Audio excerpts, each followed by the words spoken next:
Two identical packs collide on an air hockey table. One pack was originally at rest. If the incoming pack has a speed of 6.00 meters per second and scatters to an angle of 30.0 degrees, what is the velocity, both magnitude and direction, of the second pack? B. Confirm that the collision is elastic. Alright, so in A we are given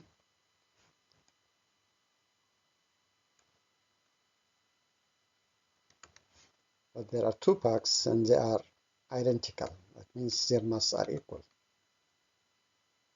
Let's call it M.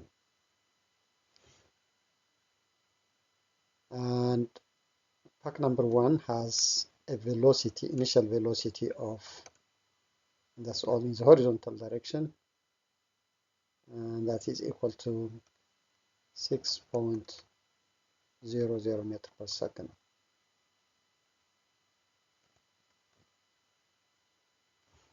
It scatters to an angle of 30 degrees after collision, meaning theta 1 is equal to 30 degrees. Alright, the initial velocity is actually in the x direction horizontally. Okay, so let's call this one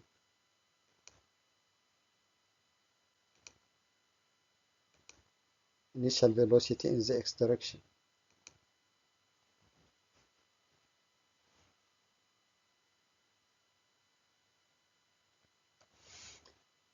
Alright, let's sketch the situation here. We have pack 1 with mass m1, which was moving initially with velocity v1 in the x direction initial. The second pack was not moving.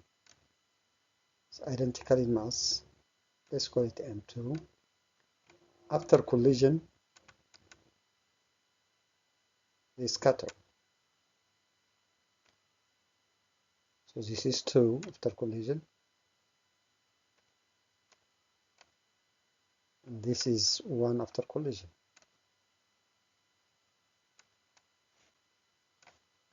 And the angle here, theta 1,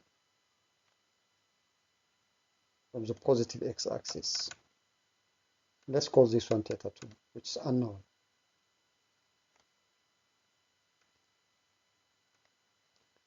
This is a positive x-axis. Alright, theta 2 being below the positive x-axis, this angle is going to be negative. Alright, so what do we know about glancing collision when the masses are identical? When the masses are identical, the sum of the two angles is equal to 90 degrees, meaning after collision they will be perpendicular to one another. That means absolute value of theta 1 plus absolute value of theta 2 is equal to 90 degrees. That implies the absolute value of theta 2 will be equal to 90 degrees minus the absolute value of 30 degrees. That will be equal to 60 degrees.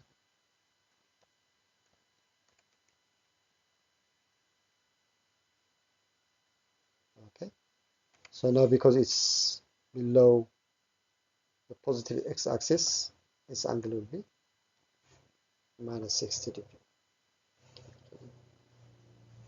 Let's go to step.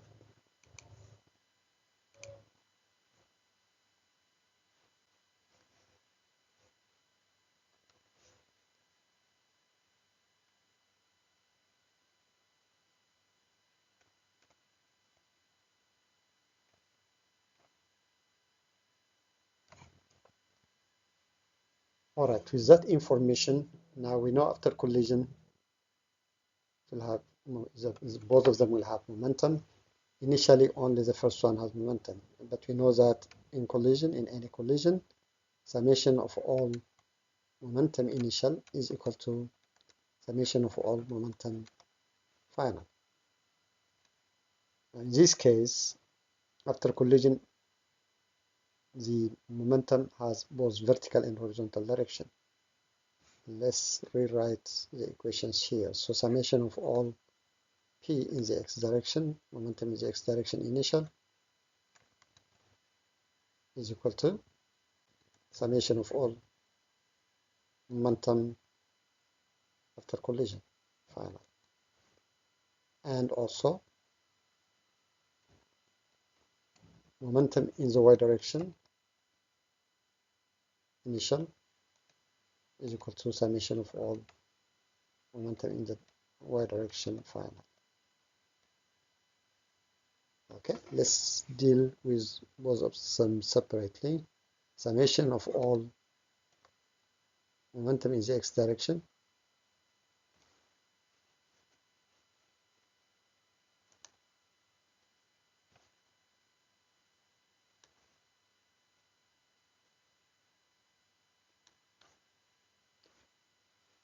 here we have P1 in the x direction initial plus P2 in the x direction initial is equal to P1 in the x direction final plus P2 in the x direction final.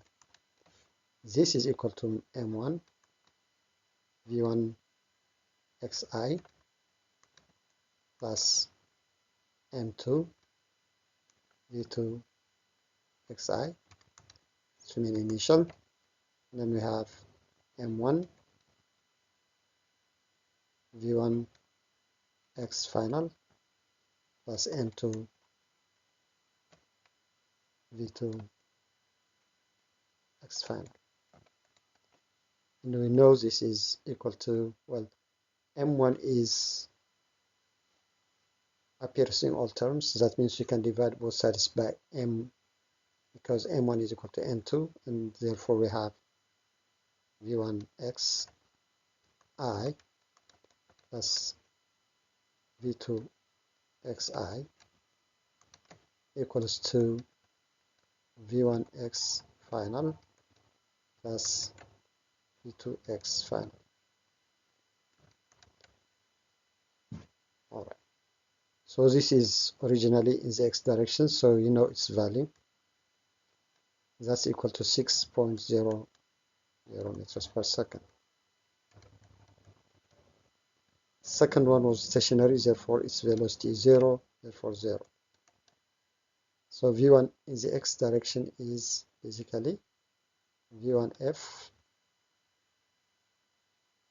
cos theta 1. And then here we have the x component of V2, and that is V2 cos theta 2. That's final. Cos theta 2. Alright, so 6.00 meter per second is equal to V1 f cos of 30 degree plus V2 f cos minus 60 degree.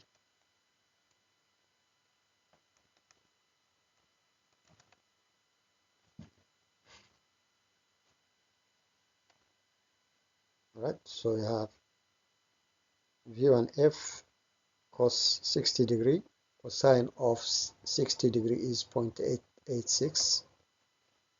Therefore, we can rewrite 0.886 or 866 V1f plus cosine of 60 degree is 0.5, therefore 0.5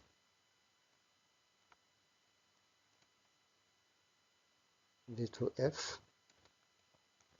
is equal to 6.00 meter per second. Let's call this equation 1. So we have two variables. We need another equation to solve for this. All right.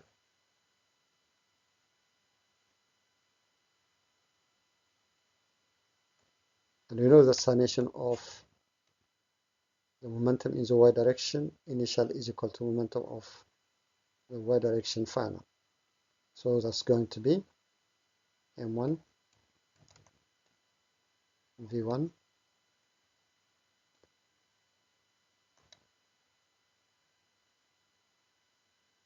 in the y direction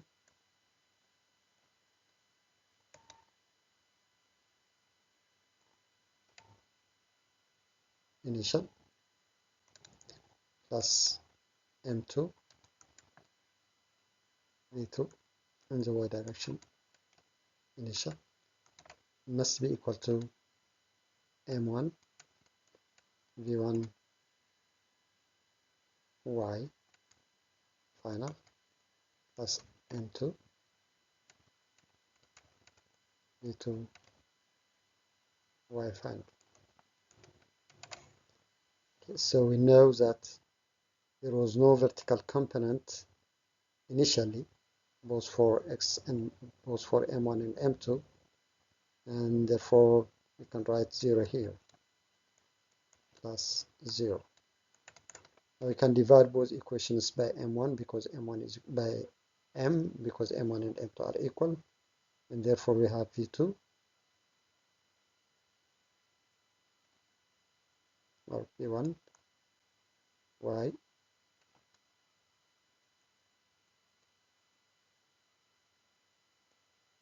sine of theta 1 for the vertical component and v2 sine theta 2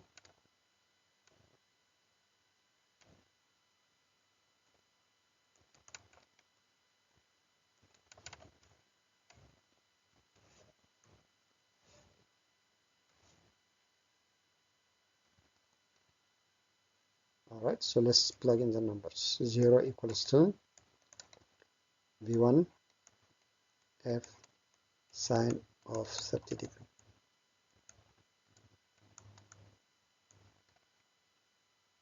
plus v2f sine of negative 60 degree.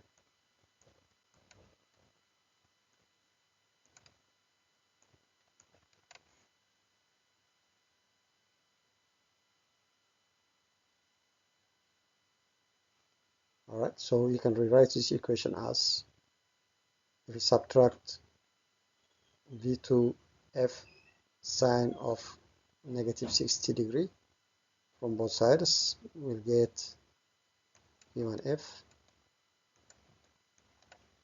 sine 30 degree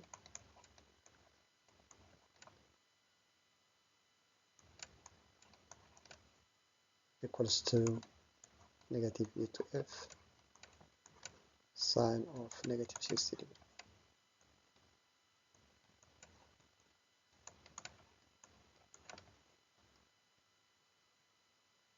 Therefore, v1f will be dividing both sides by sine theta, sine of 30 degree here.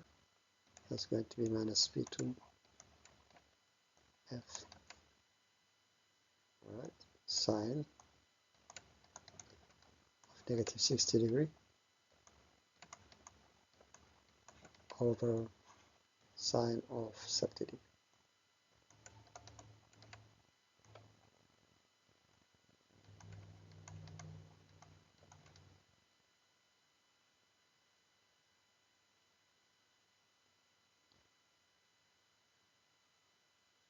And that yields v1f equals to 1.732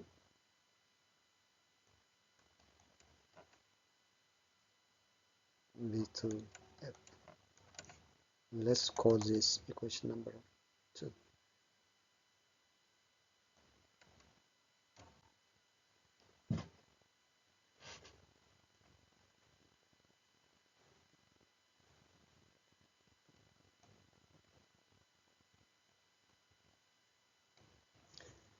Now, if we can substitute equation 2, V1F in equation number 1, so equation number 1 will look like this: 0.866 V1F. Instead of V1F, now I'm going to put 1.73 to V2F.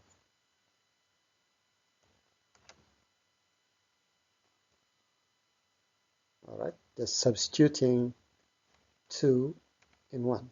We know the value of V1F in terms of V2F. Therefore, just plug that one in equation number 1.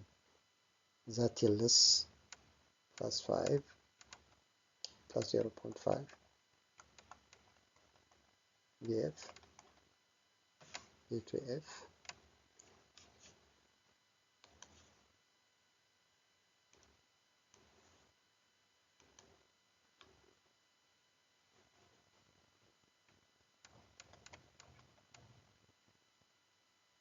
is equal to 6.00 meter per second.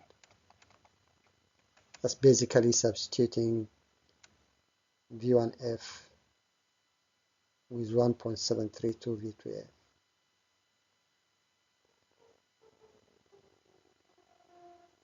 Alright, so 0.866 times 1.732 V2F plus 0.5 yields 2 V2F.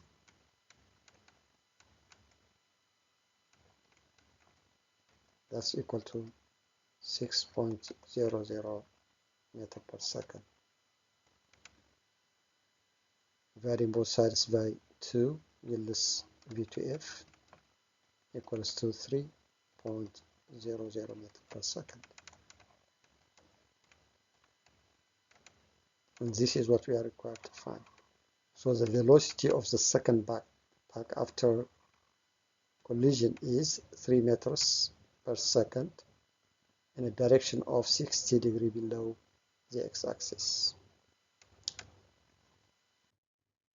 Okay, now we know what V2F is. Now from A we have calculated V2F.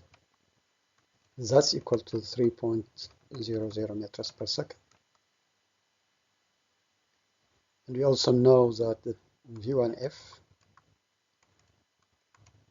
as discussed earlier, equals to 1.732 V2F. That means V1F is equal to 1.732 times 3.00 meters per second. V1F is equal to, it's the product of the two, and that's equal to 5.196 meters per second. So what is B asking? B is asking to confirm that the collision is elastic, and that means is the kinetic energy initial equal to the kinetic energy final? Kinetic energy initial, basically it's a question, so is kinetic energy final and kinetic energy initial are equal. To do that, we have to calculate kinetic energy initial and kinetic energy final. So let's say kinetic energy initial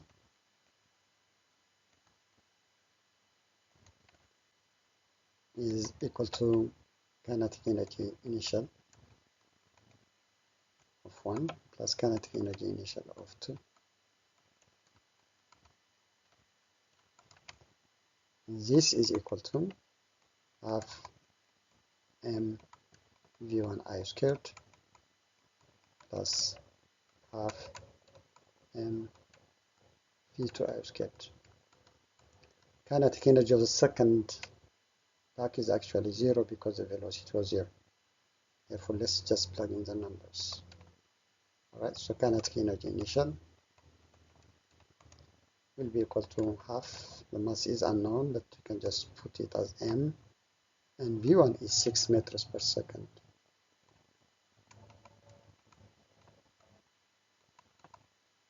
squared plus 0.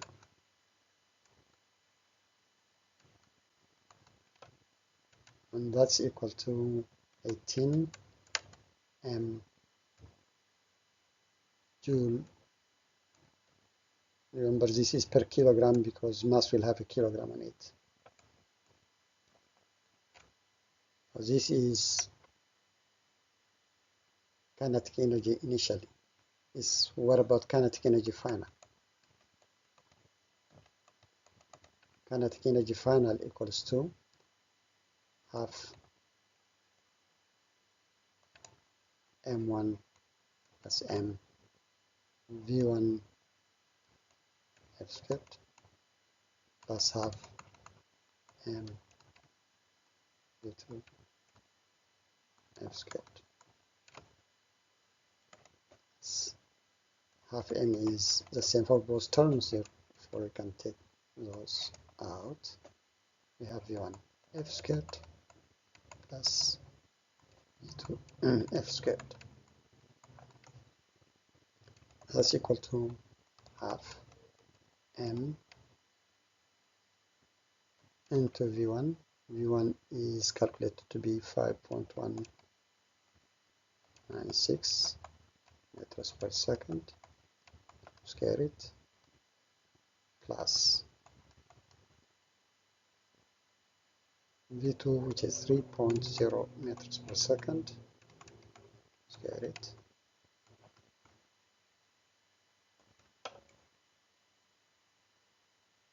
that also yields 18 mass joule per kilogram. This is equal to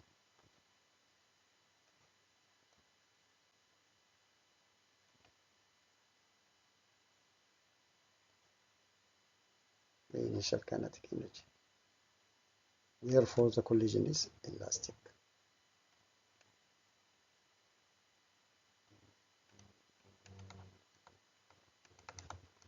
Confirmed. Because the two kinetic energies, or initial kinetic energy, is equal to final kinetic energy, means the collision is elastic.